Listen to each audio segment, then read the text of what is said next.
Terima kasih klik video ini dan jangan lupa subscribe. Seorang ibu yang sedang bersiap-siap untuk menunaikan solat subuh sebelum dia terdengar rintihan seseorang yang dalam kesakitan meminta tolong daripada arah belakang rumahnya, tidak menyangka yang ianya adalah suara anaknya sendiri. Pada mulanya, ibu malang itu menyangkakan suara itu adalah suara dari rumah jirannya yang terdekat. Tetapi selepas diamati, ia rupa-rupanya adalah suara anaknya dan tanpa berlengah dia terus bergegas ke tempat kejadian dalam keadaan yang masih gelap sambil menjerit bertanyakan apa yang telah berlaku. Ketika berjalan laju ke arah suara itu, jantungnya berdegup laju dan hatinya tidak keruan memikirkan apa sebenarnya yang telah terjadi. Ketika sampai di tempat kejadian, dia terkejut apabila melihat anaknya terbaring di atas tanah dalam keadaan terlentang. Mangsa Ahmad Farid Muhammad berusia 28 tahun yang bekerja sebagai juru kimpal kelihatan sangat lemah dan dalam keadaan menahan sakit apabila ditemui oleh ibunya sendiri. Jadi, apa yang telah berlaku kepada mangsa dan persoalan yang paling penting adalah siapa yang melakukannya dan kenapa? Ini adalah kisahnya. Peristiwa malang tersebut berlaku kira-kira pukul 6 pagi pada 1 Julai 2020 di satu lorong kecil kira-kira 200 meter daripada kawasan rumah mangsa yang didiami bersama ibu dan ayahnya, seorang pesara tentera dan 2 orang adik-beradiknya di kampung Bukit Gasing, Marang. Ketika kejadian, bunyi mangsa yang merintih dan meminta tolong dalam hening subuh yang sunyi didengari oleh ibunya sebelum berlari mendapatkan anaknya itu. Ketika ibu itu menemui mangsa, suspek yang terdiri daripada 3 orang lelaki sedang cuba melarikan diri dengan sebuah kereta. Bagaimanapun cubaan mereka pada mulanya tidak berjaya kerana dalam keadaan tergesa-gesa cuba melarikan diri, tayar kereta suspek tersekat oleh tunggul pokok dan ibu mangsa sempat mengecam suspek yang juga rakan sekampung. Ibu mangsa memapah anaknya ke dalam rumah sebelum mangsa rebah dan tidak sedarkan diri. Lantas ibunya menghubungi ambulans untuk mendapatkan bantuan perubatan. Sebelum itu, ibu malang itu sempat bertanya kepada anaknya apa yang telah berlaku. Dalam nada menahan sakit, mangsa masih sempat memberitahu ibunya yang dia dipukul 3 lelaki termasuk 2 yang dikenalinya dan sebabnya adalah kerana hutang. Namun keadaan mangsa yang ketika itu sedang menahan kesakitan serta menghidap penyakit asma tidak sempat bercerita secara terperinci tentang hutang tersebut sebelum dia tidak sedarkan diri. Bagaimanapun, mangsa disahkan telah menghembuskan nafas terakhir sekitar pukul 7 pagi apabila petugas perubatan tiba di lokasi kejadian. Ketua Polis Daerah Marang, Deputi Superintendent Muhammad Zain Madris berkata pihaknya menerima laporan berkaitan kes itu kira-kira pukul 8 pagi hari kejadian. Katanya siasatan awal di lokasi tidak menemui sebarang objek dan dipercayai pergaduhan hanya menggunakan anggota badan. Ini kerana pemeriksaan terhadap badan mangsa tidak menemui sebarang kesan kecederaan akibat dipukul objek tumpul, namun ada kesan calar di badan mangsa. Hasil maklumat dari ibu mangsa, identiti 2 suspek sudah dikenal pasti dan kes disiasat mengikut Seksyen 302 Kanun Keseksaan kerana membunuh. Mayat mangsa kemudian dibawa ke unit forensik Hospital Nur Zahirah untuk proses bedah siasat. Suspek telah diburu oleh pihak polis bagi membantu siasatan kes tersebut.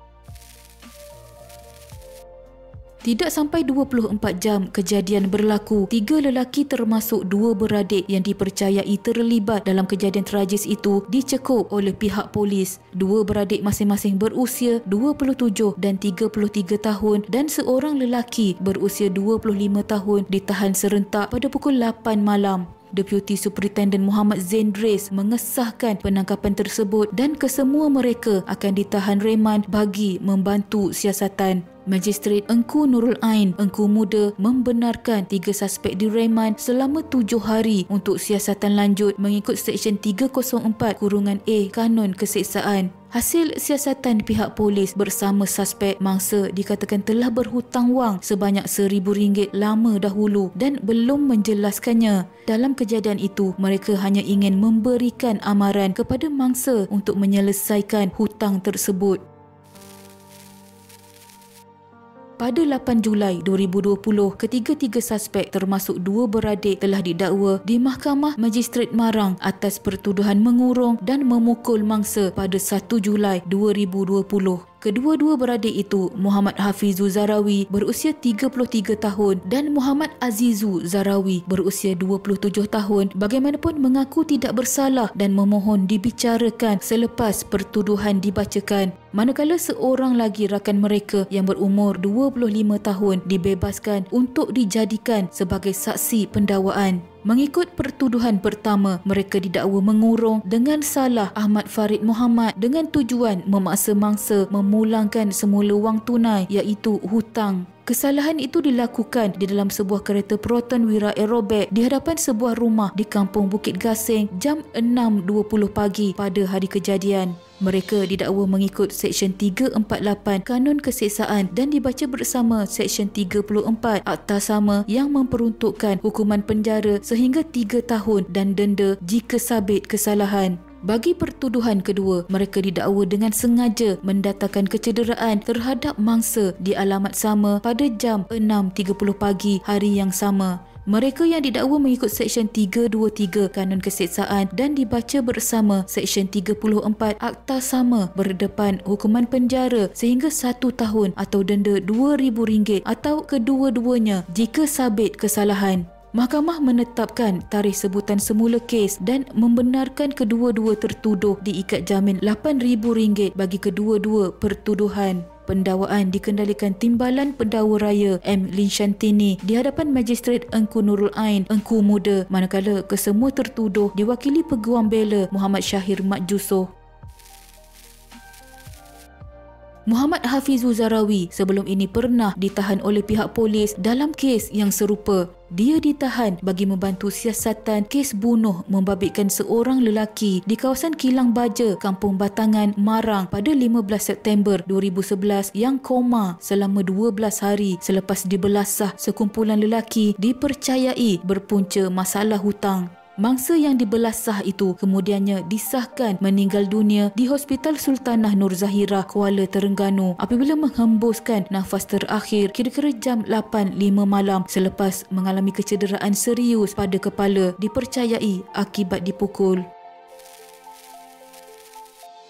Jika dilihatkan, ini bukanlah kes pertama bagi suspek. Bahkan sebelum ini dia pernah terlibat dalam kes yang serupa. Adalah amat berbahaya jika terlibat dengan orang sebegini kerana mereka sudah menjadi kebiasaan dengan kekerasan. Sama-sama kita hadiahkan Al-Fatihah kepada Allahyarham Ahmad Farid Muhammad. Semoga rohnya dicucuri rahmat Allah dan dimasukkan ke dalam golongan hamba-Nya yang beriman. Sekian.